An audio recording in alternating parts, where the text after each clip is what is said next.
many have you called that gone?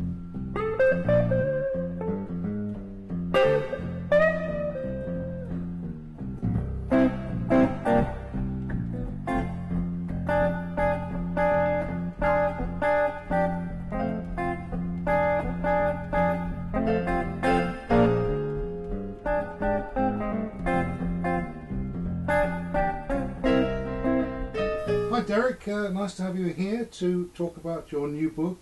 Yeah, thanks for inviting me, Richard. You're very welcome. Your book is different to other work in as much as it would seem to be driven by an understanding of the long battle for emancipation and equality. You recalled the white brutality towards the black community in very vivid terms. Do you think that was your main motivation for writing this book? It certainly didn't set out with that motivation to begin with whatsoever. You know, I was midway through writing a book about medieval pilgrimage, and I thought I should take my own pilgrimage, and I saw the parallels between medieval pilgrimage and what many blues travellers, especially people of our age, are doing, travelling to the southern states of America, because we're the rock and roll generation, almost a sort of spiritual journey, one might say. So I really started trying to document that and look at the history on our journey as we travelled from the north down Highway 61, going through St. Louis, Memphis, into Mississippi, Arkansas and Louisiana, and ending up at New Orleans, a place where Chuck Berry incidentally called the gateway from freedom, which I think is so apt. You know, and on that journey we found the stories of the history of African American struggle, and they were so poignant and so exceptionally powerful. I didn't think that I could write about the history of the blues that a blues traveller discovers, that unfolds as you go further south, without making reference to that all-important history and struggle for emancipation and civil rights of African Americans. And in many ways, that's still an ongoing struggle. Derek, the story of Emmett Till seems to keep recurring throughout your narrative. Perhaps you could tell us a little bit more about this important person. Yeah, because we didn't go looking for the story of Emmett Till. We were looking for the links with the blues. And we'd been shown around Chess Studios by Keith Dixon, grandson of Willie Dixon, the previous day. Then the following day we went out about 20 miles to the outskirts of Chicago, to one of the African American cemeteries, which are interesting in themselves because the African American cemeteries where the blues musicians are buried are actually on the outskirts of Chicago, because African Americans weren't able to buy land close to the centre of the city.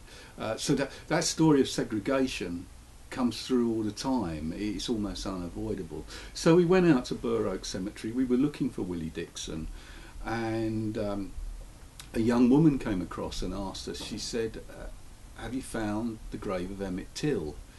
And I'd come across Emmett Till's story on my first trip in 2007.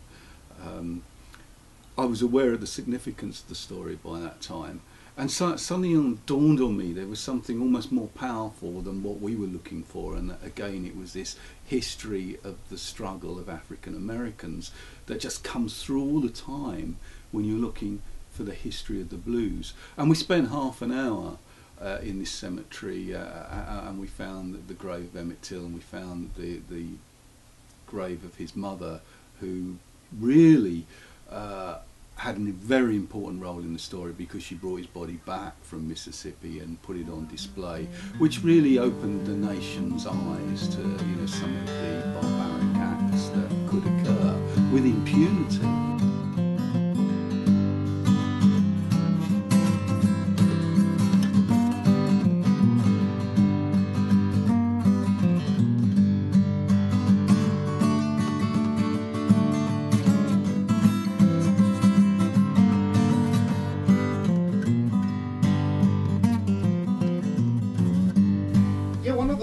noticed in your photographs, Derek, was you standing next to some illustrated signs in the various important blues regions. Can you tell us a little bit about what they signify and what's all that about?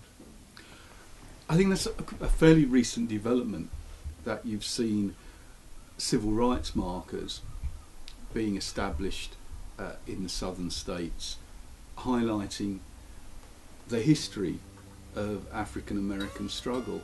And similarly, the Blues Trails markers have been around for a lot longer. And there's an acceptance or by people in the local community that these are important events, and it's part of people's history that is now talked about, and it's talked about in those southern states. And to me, you know, I was really moved by that, the fact that I could be there, and so many of these sites. We're now in a position to sort of collectively share in celebrating a lot of that history, and that's about moving forward.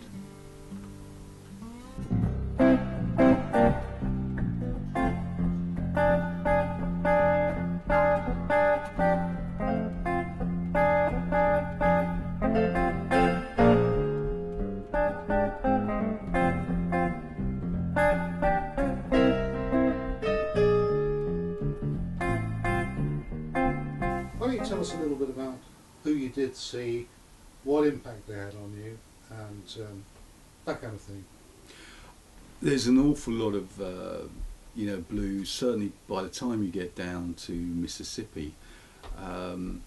Mississippi alone has over 60 blues festivals. You know, you can go to a blues festival almost every weekend, starting at April, running right through to November. A town like Clarksdale has at least 3 blues festivals, as well as smaller ones. You have one in Arkansas, which is one of the largest, the King Biscuit Blues Festival. Comes out of the famous blues radio station. Chicago, you've got a thriving blues scene, and very well established clubs. A lot of those clubs now have moved from the south side neighbourhoods to the north side neighbourhoods, and you've got clubs like Checkerboard Lounge, Buddy Guy's. You know, these are clubs that are internationally famous. If you look at what African Americans are listening to in way of blues music, there's a move, and there has been, towards blues soul music, and what we would see as probably traditional types of Chicago and Delta blues tends to be attractive to a white audience. But yeah, there's a lot of creative